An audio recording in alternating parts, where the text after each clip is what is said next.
Ya, akhirnya sampai juga. Ya, sedikit saya jelaskan untuk technical session ya. Jadi begini saudara, kita akan ada total 5 session, 1, 2, 3, 4, dan yang kelima adalah tanya jawab ya, session terakhir tanya jawab. Dan setiap session akan berjalan kurang lebih 45 menit, 55 menit, lalu break, selalu ada break in between, break sekitar 10 menit, 15 menit, mungkin saudara ada yang mau ke toilet ya, toilet break, dan juga mungkin ada yang mau minum ya, tapi breaknya diantaranya hanya sekitar 10-15 menit, kecuali antara session 2 dan session 3 kita ada lunch break 1 jam. Ya, seperti saudara yang sudah pesan makanan, tentunya makanan akan disediakan, nanti boleh makan di belakang. Tapi bagi saudara yang hendak mencari makan di luar, dipersilahkan, hanya please come back pada saat kita start session ketiga.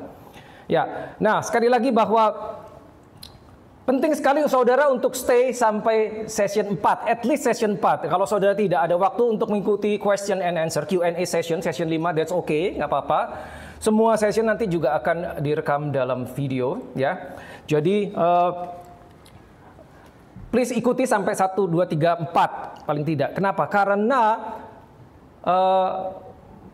mengetahui 50% terkadang tidak ada bedanya dengan mengetahui 20%. Nah, we're talking about spiritual warfare. Bahkan mengetahui 80%, yang 20% sisanya kita tidak tahu. Dan sehingga bisa terjadi sesuatu di yang 20% ya. Saya harap saudara bisa memahami ya. Ya, yang sisanya yang kita tidak tahu akan selalu berpotensi untuk menimbulkan error atau salah tangkap atau salah aplikasi atau ketidakfahaman. Ya, jadi seperti itu saudara. Nah, session 5 Q&A, question and answer, tanya jawab. Nah, nanti akan dibagikan kertas. Apakah sudah dibagikan tadi belum ya? It's okay. Oh, sudah. Oke, baik. Ya, jadi kalau saudara ada pertanyaan, saudara tidak harus menunggu sampai session 5, ya. Saudara boleh tulis pertanyaan ya di dalam kertas dan nanti akan dikumpulkan oleh panitia dan saya akan berusaha jawab di session yang kelima. Nah, tentunya tidak akan 100% terjawab semua. Nah, jadi dari kenapa harus tertulis sehingga nanti bisa saya sortir yang mana yang paling relevan, saya akan mulai menjawab dari situ. Karena kita punya session tanya jawab 1 jam, 60 menit. Justru itu yang paling panjang session tanya jawab. Dan hopefully bisa terjawab semua, tapi kalau tidak saya akan ambil yang paling relevan. Pertanyaan-pertanyaan yang paling relevan ya, jadi akan kita jawab di session yang terakhir, session yang kelima. Ya, jadi sekali lagi saudara, di tengah-tengah session sekalipun saudara ada pertanyaan silahkan tulis supaya tidak lupa. Jadi jangan menunggu sampai session 5 baru saudara tulis ya. Tulis dari sekarang, it's okay, you keep it. Nanti sebelum session tanya jawab akan dikumpulkan dan saya akan jawab di session yang kelima. Ya, kurang lebih demikian ya yang terjadi, yang akan terjadi. Oke, nah session 1 tentunya kita akan berbicara tentang general information, hal-hal yang umum. Lalu session 2 kita akan masuk ke dalam, ya karena ini bicara tentang spiritual warfare, tentang apa yang kita hadapi. Session 2 berkata tentang kalau kita bicara spiritual warfare, peperangan rohani, kurang lebih session 2 kita akan belajar tentang siapa musuhmu. Ya, nah nanti saudara akan tahu mengapa penting untuk kita mengetahui lawan kita. Lalu session 3 kita akan belajar tentang ya kurang lebih tentang posisi kita, senjata apa yang kita pakai, bagaimana kita bersikap. Dan session 4 lebih ke apa yang kita hadapi hari-hari ini. Dan session 5 tanya jawab. Oke. Baiklah, kurang lebih itu deskripsinya ya bagaimana ini akan berjalan. Ya, mungkin beberapa dari saudara sudah pernah ada yang mengikuti seminar serupa, sebetulnya ini yang ketiga yang pernah saya jalankan. Ya, kurang lebih sama. Oke, baiklah kita start dari yang pertama. Ya, seperti saudara tahu, spiritual warfare, equip yourself. Nah, selalu saya akan start dari pertanyaan demikian. Mengapa kita melakukan ini? Nah, sebetulnya sama, saudara bisa bertanya dengan saudara sendiri, mengapa saudara hadir hari ini? Mengapa kita melakukan ini? Karena begini saudara, kalau kita jujur, kita bicara spiritual warfare ini adalah topik yang amat sangat jarang sekali kita jumpai dari atas mimbar, betul kan? Ya, saya percaya saudara mungkin beberapa di antara saudara sudah bergereja 10 tahun, 20 tahun lebih dari, tapi boleh bisa dihitung, mungkin tidak sampai separuh tangan, tidak sampai 5 kali, atau mungkin belum pernah saudara dengar hal ini dijelaskan di atas mimbar. Tentunya berbagai alasan, mungkin terlalu tanda kutip seram kah, atau terlalu advance kah, atau terlalu complicated kah, tapi ini langka. Langka, benar-benar langka. Nah, puji Tuhan sebetulnya secara pribadi saya sudah tadinya mau merilis seminar ini tadi tahun lalu, tapi selalu terhenti, selalu terkendala dan seterusnya sampai akhirnya setelah berdoa dan oke, this is the time, ya, this is the time. Walaupun tidak mulus untuk sampai ke hari ini. Jadi jika hari ini boleh terjadi, saya percaya this is benar-benar kasih karunia Tuhan. Ya, sekali lagi, mengapa ini terjadi? Kenapa kita melakukan ini? Nomor satu, equipping. Sudah menjadi satu DNA kami, yaitu untuk mengequip generations. Mengequip itu maksudnya adalah memberikan informasi, saudara. Sehingga sebetulnya seminar ini pertama saya desain dalam bahasa Inggris, ya, karena targetnya sebetulnya next generation, yaitu generasi muda yang setelah high school mungkin 18-17 tahun sampai plus minus 25-30, ya. Tapi ternyata dilihat mungkin pesertanya banyak yang lebih berbahasa Indonesia, sehingga kita switch ke bahasa, ya. Sehingga nanti kalau ada translation yang rada kaku, itu karena Google Translate. Dari bahasa Inggris ditranslate ke Indonesia. Ya, tadinya semuanya dalam bahasa Inggris semuanya, tapi sudah ditranslate dalam bahasa Indonesia, kecuali beberapa bagian yang, to be honest, tidak sempat ditranslate ke bahasa Indonesia. That's okay, saudara. Dan ayat-ayat juga kita akan buka, ada yang dari dalam bahasa Inggris, juga di dalam bahasa Indonesia. Saudara boleh ikuti di Alkitab saudara sendiri. Nah, penting sekali saudara tahu di mana itu letaknya di Alkitab saudara. Ya, oke. Nah, sekali lagi, spiritual warfare. Saya tanya satu pertanyaan, tapi nggak usah dijawab. Saya awali dengan satu pertanyaan yang saudara tidak usah jawab, tapi saudara tanya kepada diri saudara dalam hati, dan silahkan jawab dalam hati. Adakah di antara saudara yang takut? Warfare, peperangan. Adakah di antara saudara yang takut? Oke, nggak usah dijawab. Nggak usah dijawab. Tapi pasti jawabannya ada yang iya, ada yang tidak. Nah, pertanyaannya begini, takut, khawatir, ya, kebanyakan rasa takut itu muncul karena apa, saudara? Karena tidak memiliki informasi yang akurat. Itu mengakibatkan rasa takut. Oke, spiritual warfare berarti ada musuhnya toh. Ada musuhnya. Beneran loh. Emang nggak kelihatan. But this is the real. Ini nyata, walaupun tidak terlihat, ya. Jadi musuh itu benar-benar ada. Peperangannya juga benar-benar ada, sungguhan ada. Nah, makanya penting banget kita memiliki informasi, bukan cuma informasi, tapi informasi yang akurat. Itu krusial, saudara. Penting sekali. Nah, misalkan begini, ada seorang datang dan minta, Pak, tolong dong doakan saya takut, begini. Saya doakan dalam nama Yesus, engkau tidak akan takut lagi. Pertanyaannya, apakah dia tiba-tiba jadi berani? Belum tentu, saudara. Kenapa? Tapi begini, ada orang takut, ya. Seperti saya katakan bahwa takut biasanya dikarenakan karena dia tidak memiliki informasi yang akurat. Tapi begitu dia diberi informasi yang benar, maka dia tidak perlu takut lagi. Juga dalam hal ini, begitu saudara memiliki informasi yang benar, maka nggak usah berbusa-busa. Harusnya otomatis rasa takut itu akan hilang. Kenapa? Karena kita bisa berposisi, sekarang saya udah tahu, gitu loh. Nangkap maksudnya? Informasi sekali lagi sangat penting, karena dari informasi saudara bisa membangun knowledge, pengetahuan. Dari knowledge baru saudara bisa masuk ke understanding. Dari understanding saudara masuk ke yang namanya wisdom. Itu nggak bisa di-jump, nggak bisa di-skip. Informasi menghasilkan knowledge menghasilkan understanding kalau dijalani dengan benar. Dari understanding masuk ke yang namanya wisdom. Nah, itu sebetulnya hal yang berbeda. Ya, saya tidak akan detail itu, tapi pentingnya informasi. Ya. Jadi apa yang akan kita lakukan hari ini? Saya akan membagikan informasi. Bukan berarti saya mengetahui seluruhnya A sampai Z atau saya paling tahu. Tidak juga, saudara. Hanya mungkin kebetulan, saya menggunakan kata kebetulan, saya menerima informasi lebih dahulu dari saudara dan saya hari ini membagikan kepada saudara. Itu yang beban kami, ya, untuk mengequip generation. Ini perlu diketahui. Informasi ini perlu diketahui sehingga kita tidak berjalan di dalam gelap. Ya, intinya seperti itu, saudara. Ya, so please, jika saudara perlu mencatat, silahkan, ya, atau saudara sit and dengarkan baik-baik juga, it's okay. Now, alasan berikutnya mengapa kita buat seperti ini? Nah, tentunya nanti akan ada tema-tema yang lain. Ini adalah hanya salah satu tema spiritual warfare. Paketnya, seminarnya, kita selalu bikin seminar, nanti hopefully kita akan bikin sehari 4 session, 5 session. Nah, ini akan berkaitan dari satu tema ke yang lain. Contohnya ini spiritual warfare. Nanti ada tentang spiritual authority and power. Berkaitan sama ini. Power and authority. Lalu the kingdom of God. Itu semuanya satu paket bisa dibayangkan. Lalu healing series. Ya, semuanya satu paket.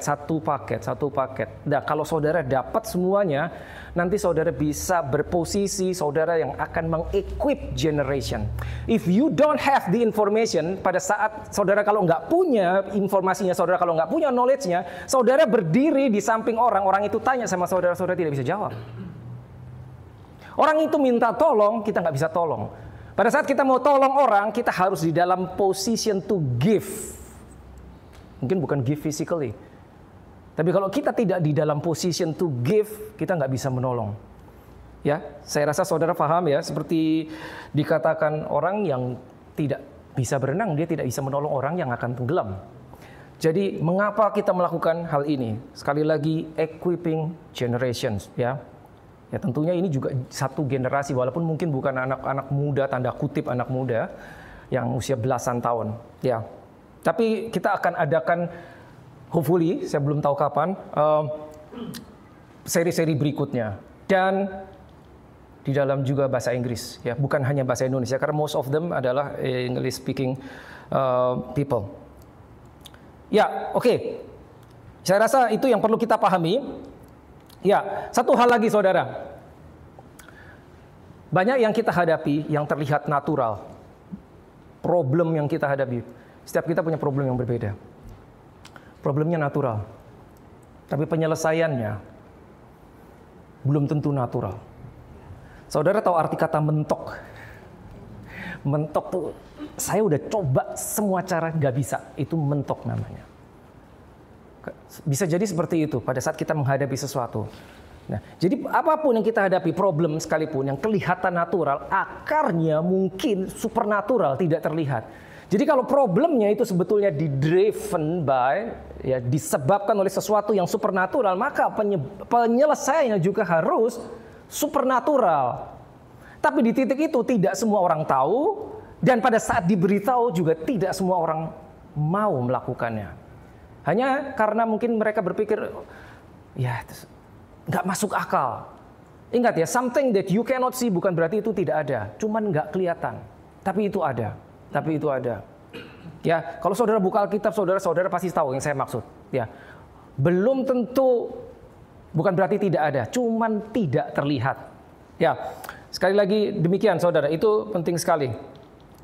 Dan mengapa kita melakukan ini? Satu lagi ya, itu mengapa kita perlu tahu spiritual warfare? Karena sebetulnya setiap saudara yang di sini, kalau saudara lahir baru, sebetulnya saudara sudah masuk ke dalamnya.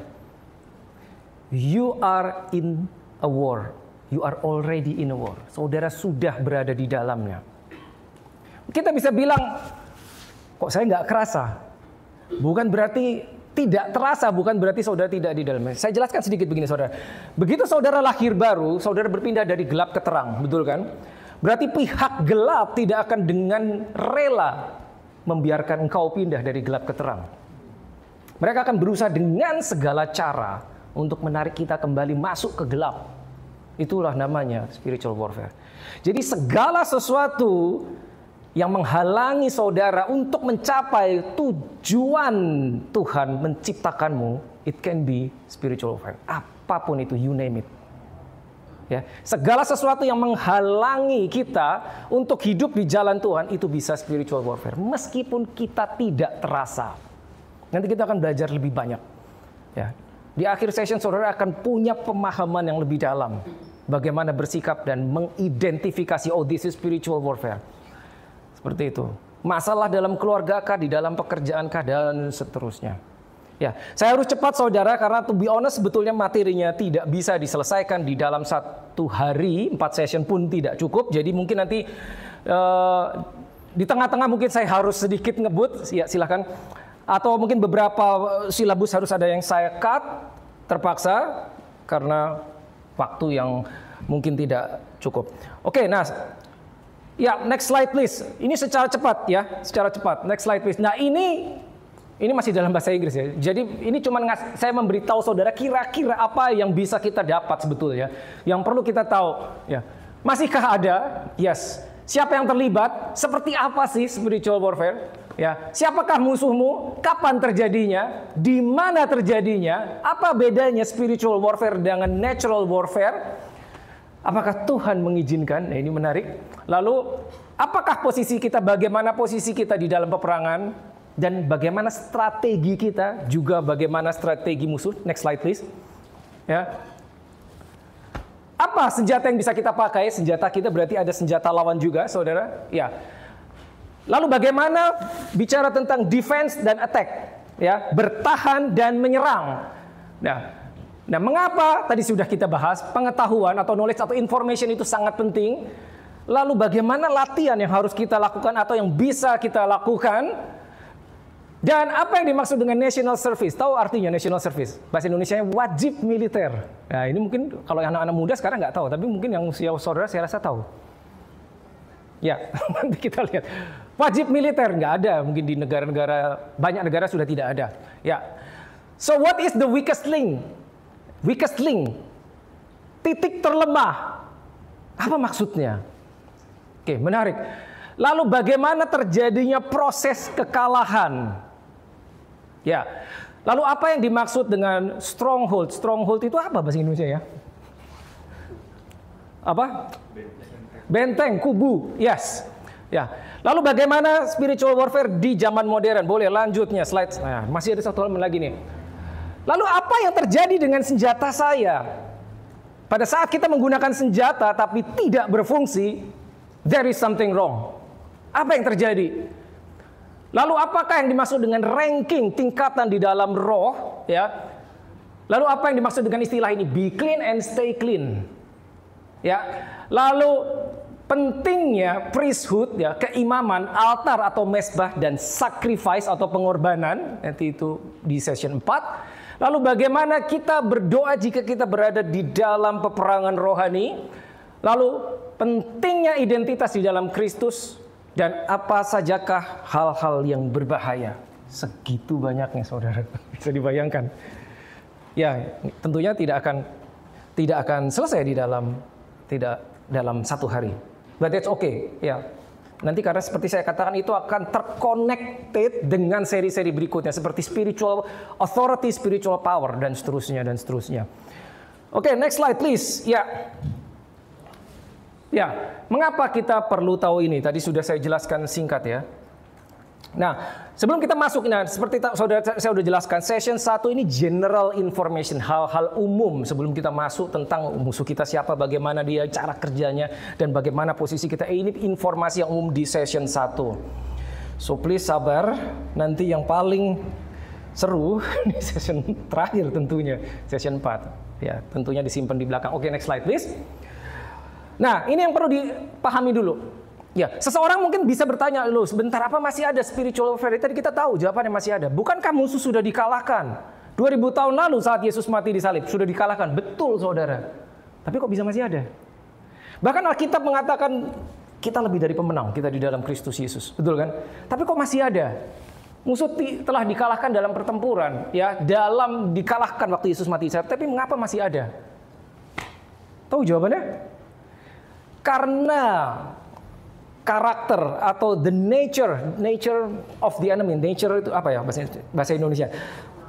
Ya, sifat alami musuh. Ya, sifat alami musuh adalah 1, liar, pembohong. Dia akan selalu berbohong. That's number 1. Dan masih banyak lagi. Pencuri, dia akan selalu mencuri dan dia licik. Ya, rebellious, pemberontak, itu sifat alami. Sehingga meskipun dia sudah dikalahkan secara legal, secara resmi dia sudah kalah, Tapi karena sifat-sifat jahatnya, maka dia tidak akan diam saja, dia akan terus mencoba.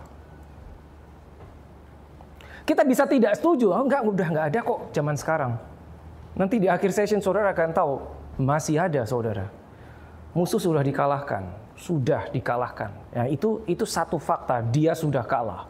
Jadi ingat, di posisi ini adalah kita berperang tapi musuhnya sudah dikalahkan. Nah, mungkin ada yang bilang, ya udah kalau gitu selesai, kita bubar. Musuh sudah kalah, kita tidak perlu belajar apa-apa lagi. Sebentar saudara, musuh sudah dikalahkan tapi dia masih berkeliaran. Oke, ingat, something supernatural tidak bisa dipahami dengan logika, tidak bisa. Ya, tapi intinya itu musuh sudah dikalahkan. Jadi kita fight bukan for victory, tapi from victory. Kita berperang dari kemenangan, bukan supaya menang. Ya, sekali lagi banyak hal yang bersifat spiritual atau terhubung di alam roh, meskipun kita mungkin tidak mengetahuinya. Saya yakin saudara, beberapa di antara saudara tahu bahwa kita ini terdiri dari 3 bagian, roh, jiwa, dan tubuh. Oke? Yang kelihatan tubuh, tapi kita memiliki jiwa, tidak terlihat, bisa disentuh, bisa dirasakan. Dan yang paling dalam roh. Tapi identitas kita adalah roh. Jadi kita ini sebetulnya roh, manusia roh, bukan cuma rohani, tapi manusia roh. Oleh karena itu, now this is important. Oleh karena itu, apapun yang kita lakukan out of spirit akan menimbulkan reaksi in the spirit. Karena kita roh. Kalau saudara pahami itu, saudara bisa lebih memahami kenapa kok ini masih ada? Kenapa kok hal-hal yang terlihat seperti natural ternyata akarnya spiritual? Karena engkau adalah manusia roh. Engkau adalah manusia roh, itu bedanya. Nah, ini yang ketiga penting. Pertempuran yang kita tolak, the battle that you refuse to fight, mungkin anak cucu kita yang harus melawannya. Oh ya, yes, it's in the Bible, saudara. Saudara baca kisah Daud. Apa yang dilakukan Daud tidak berhenti di Daud, anak cucunya. Ya, so please. Dapatkan informasi yang paling akurat. Oke, next slide please. Ya, general session ya, kita masih. Oke, musuh tidak ingin tahu, Anda tahu bahwa Anda sedang berperang. Tentunya dia tidak ingin tahu. Makanya apa? Dihalangi. Karena begitu Anda tahu, Anda semakin berbahaya. Maka itu tadi saya ada tulis ranking in the spiritual. Ranking kita tidak sama, saudara. Saudara dengan kiri kanan saudara, rankingnya tidak sama di alam roh. The more you do something for God, rankingmu naik. If you don't do anything for the kingdom of God, sebaliknya. Nangkap ya? Make sense sekali ya, saudara.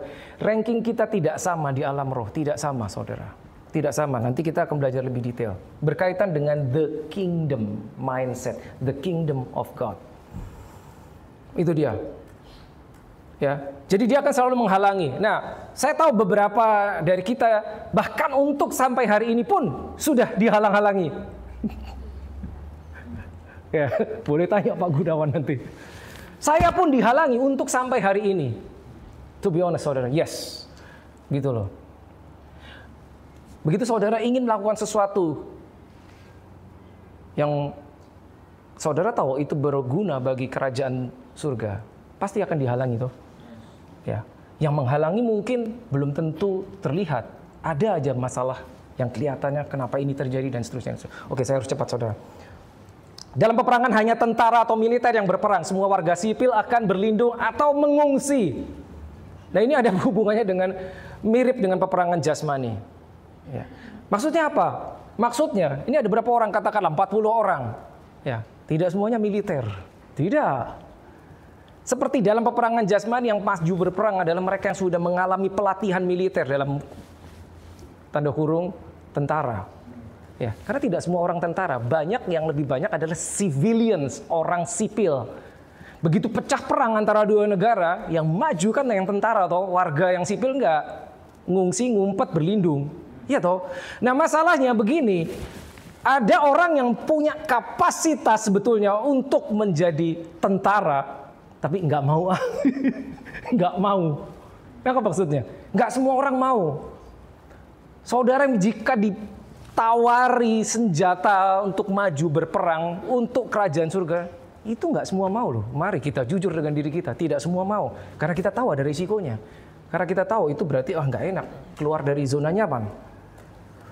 Ya, karena itu berarti harus latihan, keluar dari zona nyaman, menghafal sesuatu.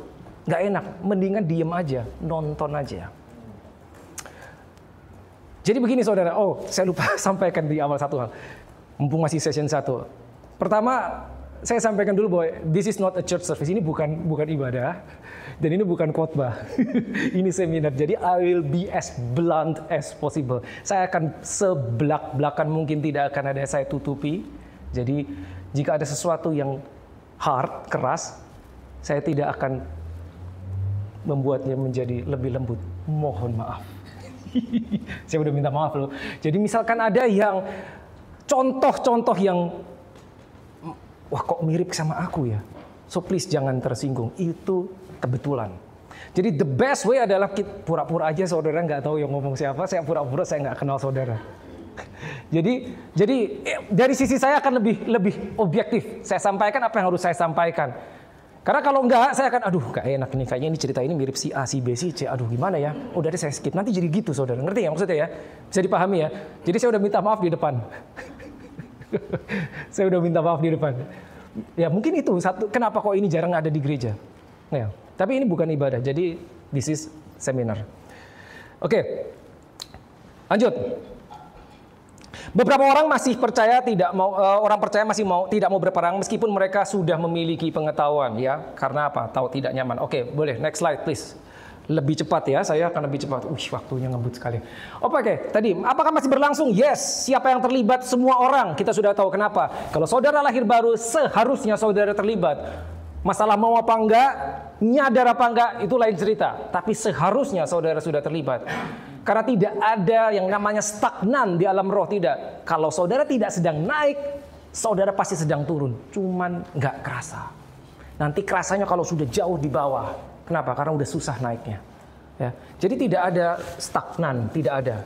Kalau saya merasa tidak lagi naik, ya itu berarti saudara sedang turun. Suka nggak suka. Cuman tidak terasa karena tidak terjadi dalam satu malam. Oke, kapan terjadi? Bisa kapan saja di waktu-waktu yang tidak kita duga. Nanti kita akan belajar lebih dalam. Nah, lahir baru tidak membebaskan kita dari pertempuran. Justru sebaliknya. Karena dikatakan senjata kita adalah the weapons, the armor of God. Bukan the armor from God. Bukan hanya senjata dari Allah, tapi senjatanya Dia. Dan itu hanya bisa diberikan kepada orang yang lahir baru, yang di dalamnya ada Holy Spirit-nya. Jadi begitu saudara lahir baru, di dalammu ada Holy Spirit, seharusnya engkaulah yang berperang. Loh, bukankah Allah yang berperang ganti kita? Nanti dulu, nanti kita akan tahu statement itu. Nanti, sabar. Ya, itu benar, 100% statement itu juga benar. Oke? Tuhan berperang ganti kita, itu benar. Tapi sering kita lupa. Tuhan juga berperang melalui kita. Jadi mentalitas perjanjian lama dan mentalitas perjanjian baru itu tidak selalu sama. Yohanes 14 ayat 12, kalau ada slide-nya boleh. Please. Kalau ada slide-nya. Kalau nggak ada, that's okay. Nggak apa-apa. Yesus berkata, Yohanes 14 ayat 12, kurang lebih. Itu dia. Aku berkata kepadamu, sesungguhnya barang siapa percaya kepadaku, ia akan melakukan juga pekerjaan yang aku lakukan, bahkan pekerjaan yang lebih besar daripada itu, sebab aku pergi kepada Bapa. Ini suka nggak suka Yesus yang ngomong. Kita mau argumen ini Yesus yang ngomong. Maksudnya apa? Kalau Yesus berhadapan sama roh jahat, demikian pula engkau. Kalau Yesus harus memerangi roh-roh di balik orang Farisi ahli Taurat yang disponsori oleh demonic spirit, you will do the same. Ini dia. Engkau akan melakukan apa yang aku lakukan. Ya. Bahkan Yohanes 16:33, nggak ada ayatnya, that's okay, dikatakan, in this world you will have tribulation. Engkau akan mengalami penganiayaan di dunia. Yesus ngomong gitu loh. But be of good cheer. I have overcome the world. Ya, nggak bisa lari, nggak bisa. Oke, kasih karunia bukan hanya berarti diam dan menunggu. Biar Tuhan aja yang bikin. Biar Tuhan yang melakukannya. Tetapi kasih karunia memberdayakan kita untuk beroperasi sebagai Kristus. Nah, what's this? Sebagai Kristus. Ini bukan salah cetak, saudara, benar. Sebagai Kristus. Beberapa orang sudah mengerti maksudnya, tapi mungkin beberapa saudara kaget dengar statement sebagai Kristus. Apa maksudnya? Bukankah kita hanya manusia biasa yang percaya kepada Kristus Yesus? Tapi bagaimana dengan sebagai Kristus? Kalau saudara tahu Kolose 1:27 itu dikatakan Christ in you. Dan Ibrani 3 ayat 14 dikatakan engkau adalah partakers of Christ. Engkau mengambil bagian di dalam Kristus.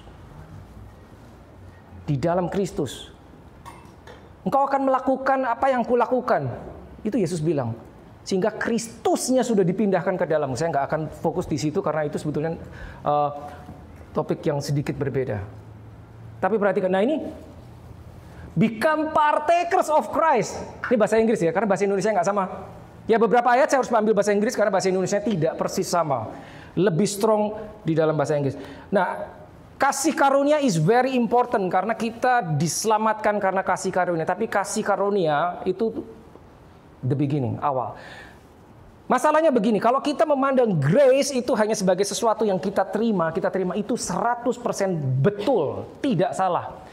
Kita terima, itu betul. Tapi habis terima kita duduk diam. Maka dijamin jika di kiri kananmu ada orang sakit, orang butuh Yesus, engkau tidak akan berbuat apa-apa. Karena mentalitas kita, pokoknya saya sudah punya tiket ke surga. Ada orang di kiri kanan saudara minta tolong dong doakin, saya sakit, saya mengalami ini, keluarga saya begini. Hanya untuk engkau berjalan maju dan menumpangkan tangan in the name of Jesus be healed. Saudara akan mikir 100 kali. Karena mentalitas kita tidak sampai. Jadi bagaimana? Saudara harus shift dari grace sebagai something that you receive sampai ke area grace is the power of God that will empower you. Kasih karunia Tuhan yang akan menguatkan engkau, memberi kekuatan buat engkau untuk melakukan apa yang Yesus lakukan. Harus sampai situ. Harus sampai situ. Baru tadi Yohanes 14 ayat 12 itu bisa dilakukan. Yesus bilang, kamu akan melakukan seperti yang aku lakukan. Kalau enggak, mau ada 101 juta orang Kristen, enggak berubah dunia ini. Nangkap maksudnya saudara ya? Ya. Ini introduction. Ya, next slide please. Next slide. Tadi saya udah minta maaf, jadi nggak apa-apa. Ya, next slide please. Ayat berikutnya, slide halaman berikutnya. Nah, jangan takut. Oke, nah ini kabar baiknya. Jangan takut. Spiritual warfare masih ada, betul, musuh masih ada. Sudah dikalahkan? Yes, sudah dikalahkan. Ini saudara harus pegang ya. Jangan takut nanti begitu kita masuk mengenai senjata musuh, taktik musuh, apa yang dia lakukan, apa yang dia bisa lakukan, apa yang ternyata dia telah lakukan yang kita nggak sadar. Ini saudara harus ingat. Ingat please. Jangan takut. Ini trademarknya Yesus. Begitu Yesus muncul, kalau Yesus muncul di depan saudara, mungkin kalimat pertama dia akan bilang, fear not. Jangan takut. Amin. Ya, ini trademarknya. Jangan takut. Jangan takut. Ya, begitu saudara tahu informasinya, saudara dapat knowledge-nya, saudara punya understanding-nya, jangan takut. Itu ayatnya banyak sekali, saya nggak akan go through semuanya. Saudara boleh catat atau foto, screenshot ya, nanti buka. That is amazing. Tapi satu hal, ya, satu aja. 2 Timothy 1 verse 7. Ya, Tuhan tidak memberikan kepada kita roh ketakutan. Ayatnya berkata demikian. Tuhan tidak memberikan kepada kita roh ketakutan. Berarti ketakutan is spirit, roh. Karena dikatakan Tuhan tidak memberikan pada kita roh ketakutan. Jadi pada saat kita mengalami takut, you name it, itu ada sponsornya yang tidak terlihat. Something in the spirit. Bukan dari Tuhan. Ya, Tuhan tidak memberikan kepada kita roh ketakutan. Melainkan roh yang membangkitkan kekuatan, kasih, dan ketertiban. Ya, dan penting sekali kita memiliki revelation atau pewahyuan tentang siapa kita di dalam Kristus, at least 3, ya. Kembali ke slide-nya please. Siapa kita di dalam Kristus, apa yang Kristus Yesus telah lakukan, ya. Dan revelation tentang kasih Bapa, the love of the Father, grace and mercy. It's very important. Sangat penting, ya. Ya. Sorry kalau terlalu cepat, tapi karena I'm trying to cover many grounds. Oke, next slide please. Nah, kita akan belajar perbedaannya antara spiritual warfare dan natural warfare. Peperangan sesungguhnya, peperangan jasmani dan peperangan rohani. Perbedaannya. Yes. Berikutnya. Belum keluar itu bawahnya. Satu klik lagi, boleh? Perbedaannya adalah nggak keluar. Ya, pertama. Perbedaannya, kita tidak bisa melihat musuh di dalam peperangan rohani. Peperangan jasmani musuhnya kelihatan, peperangan rohani nggak kelihatan. Jadi pertanyaannya mau lari kemana?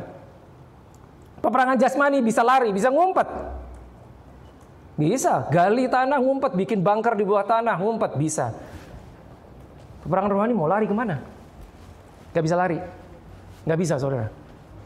Kita tidak bisa bersembunyi. Dan tidak ada gencatan senjata. Saudara ngerti ya, gencatan senjata itu pada saat dua pihak berperang, kelamaan berperang, nggak kelar-kelar, masing-masing babak pelur, lalu seringkali diusulkan gencatan senjata. Gencatan senjata itu break dulu, itu gencatan senjata. Seperti yang terjadi di Timur Tengah sekarang, itu gencatan senjata berkali-kali.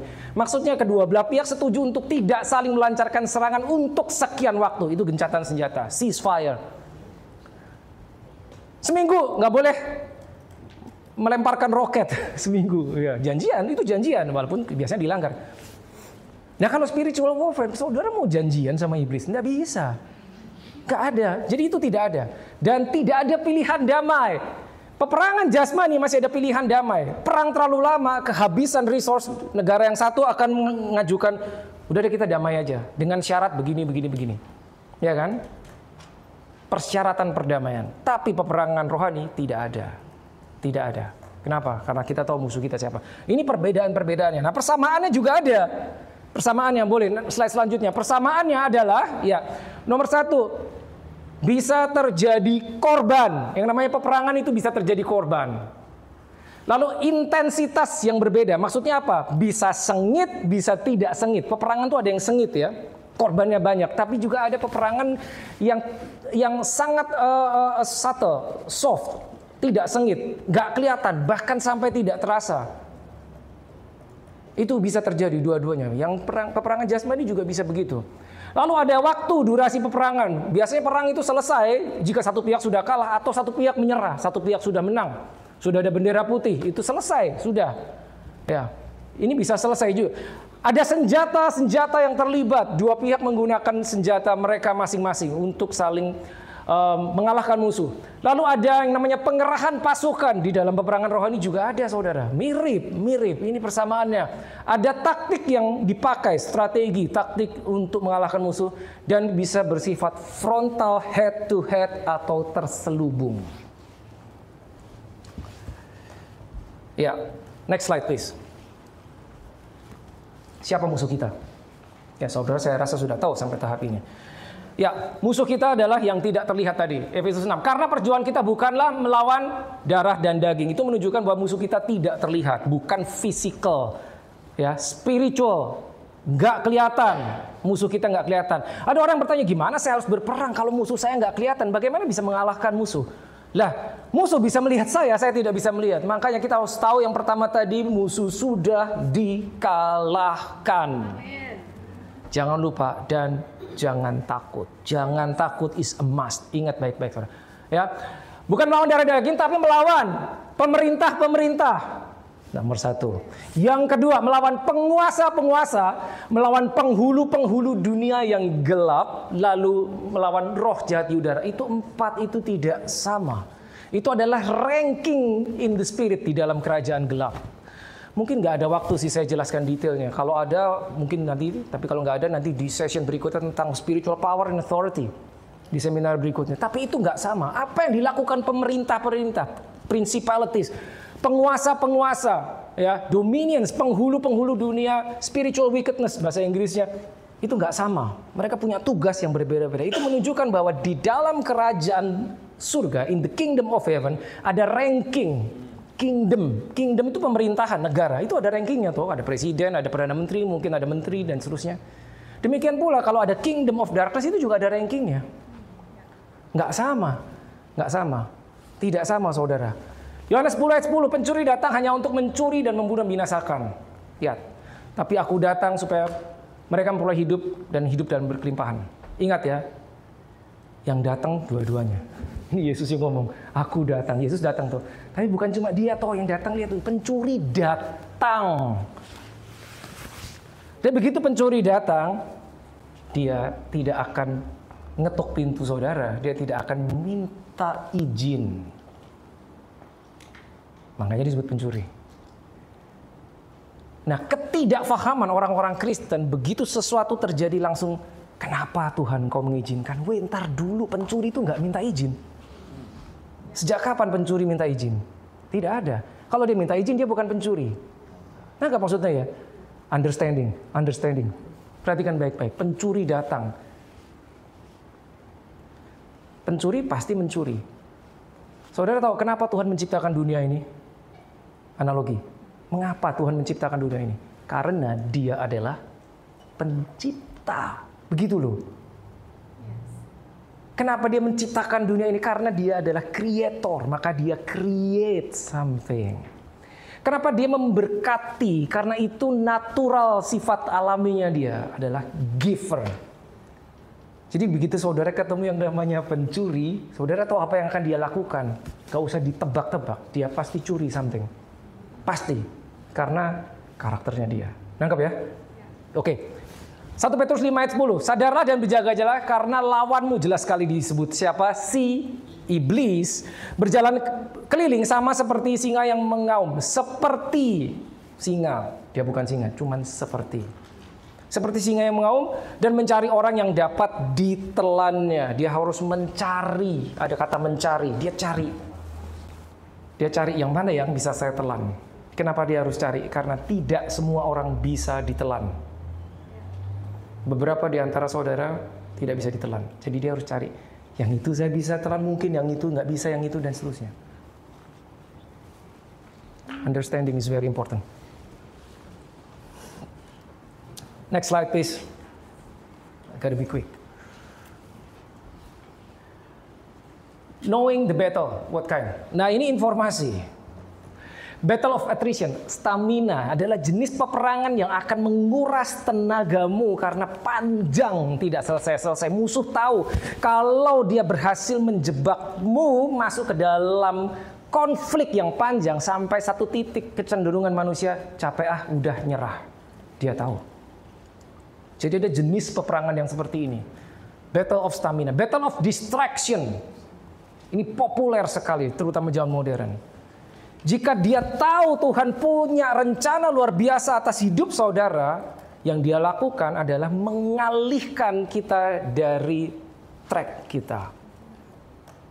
Cukup. Tiba-tiba saudara di dalam sebuah KKR ada seorang evangelis menubuatkan sesuatu. Engkau akan dipakai Tuhan luar biasa begini-begini. Musuh tahu. Alihkan. Jangan sampai dia mencapai tujuan. Jangan sampai engkau mencapai destinimu. Cukup dialihkan. Dan mengalihkannya tidak drastis. Tidak saudara. Saudara tahu kalau ada dua garis lurus. Satu dimiringin, satu derajat. Nggak kelihatan tuh. Tapi begitu garis itu ditarik begitu panjang. Lama-lama akan kelihatan. Loh, ini ternyata miring. Begitu caranya dia. Mengalihkan secara halus, secara perlahan. Mengalihkannya gimana nanti kita akan belajar lebih jauh. Now, battle of misrepresentation atau accusation atau tuduhan. Maksudnya apa? Ada satu kondisi konflik peperangan yang bertujuan untuk membuat saudara itu lupa, tidak tahu, atau tidak memahami status saudara di dalam Tuhan. Karena orang yang tahu status mereka di dalam Tuhan akan sangat berbahaya. Jadi itu akan dikecoh, akan digoncang. Seperti Yesus sendiri berhadapan dengan iblis. Ya, saat dia berpuasa 40 hari di padang gurun, iblis ngomong gini kan, "If you are the son of God, ubah batu ini jadi roti." Begitu kan, jika engkau anak Allah. Jadi sebetulnya yang diserang itu bukan ini orang lapar nih, supaya dia mau makan. Enggak, tapi if you are the son of God. Karena 100% iblis tahu beberapa hari sebelumnya, Yesus keluar dari sungai Yordan habis dibaptis, langit terbuka, ada suara yang berkata, "Inilah anakku yang kukasih." Identitas toh, itu digoncang. Jika engkau benar anak Allah, itu yang akan digoncang. Identitas saudara. Identitas saudara. Manipulation atau deception atau wrong teaching atau modern culture, ini juga battle. Manipulation itu ini juga berada di sini saudara ya. Dimanipulasi sehingga apa yang keliru dianggap sebagai kebenaran. Ini anak muda bahaya. Ya, lalu direct attack, serangan secara langsung, sakit penyakit dan seterusnya ini bisa terjadi. Oke, next slide. Ini nggak ada jamnya ya. Bentar. Session 1 habis jam berapa ya? Ya? 10.30 habisnya. Udah habis harusnya. Session kedua startnya jam? Berarti 10.45. Oke, berarti ya sudah. sorry banget. Benar-benar sorry, benar-benar.